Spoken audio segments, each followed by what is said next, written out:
Good evening, everybody. Hi, I'm Ross Cook, the founder of Ross Cook Balancing, and I'm that guy who helps people journey within themselves so that they can transform and grow. Remember, there's a lot of different entry points into wellness and to change and transformation, and I invite you just to get involved. Just start. But it's going to come to journeying within. As you age and get older, as little kids, we push out and find out where we fit in the power grids of the world. But as we get older, we're going to have to learn, if we want to be exceptional, if we want to be authentic, we have to learn to journey within ourselves. It's more a process of offloading than it is of grabbing something new and energizing it that way. We've talked about that a little bit yesterday, and today I wanted to spend some little basic kind of some basic time discussing some little pillars of if you go to transform. And yesterday we talked a little bit about a major pillar if you go to transform anything is, are you paying attention to all the energy that's involved and everything's there?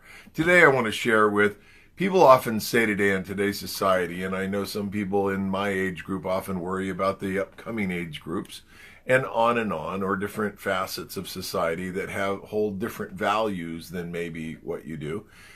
We hear people saying, well, I have a right to choose. I get to choose, and I get to choose whatever it is I want to do. You're exactly right. You have that absolute. You are the manifest destiny for this physical being that is you, and you can indeed.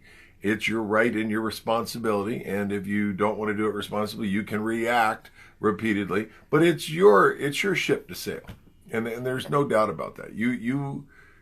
I would battle to the nth degree for you to have that right. So you have a right to choose. And what we hear a lot of times in people as they make choices, they say, well, I want to make a difference, or if I want this. And then the thing that goes with this right to choose is, where does the energy for that choice come from? Here's an example. Let's say I have a right to choose and I exercise that right. And in that choosing that right, I say, I want to make a difference in this world. I want to help people. I want to do this and that. And then I almost instantly get frustrated because it isn't happening very quickly. Okay? Does that make sense? And that happens a lot. Or I can't break through, or I don't have the financial resources, or whatever the or is. Does that make sense? Okay, good. It brings me to the second part of that goes lockstep with the idea of choose. What do I energize and what do I want? I'm saying what I want, but if the energy is coming from a limit, if it's coming from impatience or anger or not enough or lack or something like that, those belief systems and those energetic systems that we then label as those limits, a lot of those are based on roles and things that we have identified with that need to really be released and let go of. They need to be mined. They need to be drilled down through by journeying within and consistent mind, body, and spirit work in your life. It's vitally important you do that. So if I want to work my way down through there, it's a different process than just going harder at what I say I want or what I choose. And it's a different process, really. So you have to pay attention to the energy of what you're doing.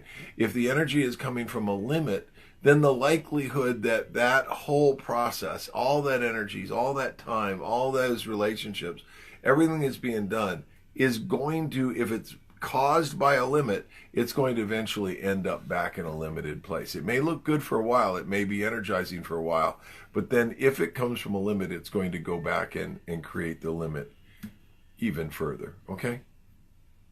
Does that make sense? So yes, you have a right to choose, and two, you have to pay a lot of attention to where the energy is coming from, and is it quality energy, and would you want another 500% of it, or is it a stressful energy that's going to put you end up on the rock somewhere, in other limited belief systems. And then, quite briefly, just real briefly, the law of attraction only brings you more limit. It only brings you more horror and trouble. And it's because of the source of where your causal energy comes from for the actions that you say you want or that you are choosing. Those two things are vitally important. So I encourage myself to be mindful of that every day. So as you go out tomorrow, A, stay with a little bit of what we talked about last night. Where does the energy come from?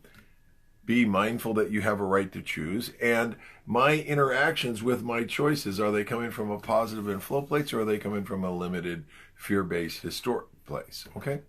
They can be wonderful histories, or they can be limited histories, role-based histories.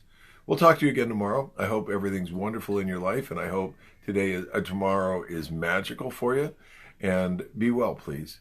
I'm Ross from the Ross Cook Center of Balance and Effective Communication and of Ross Cook Balancing.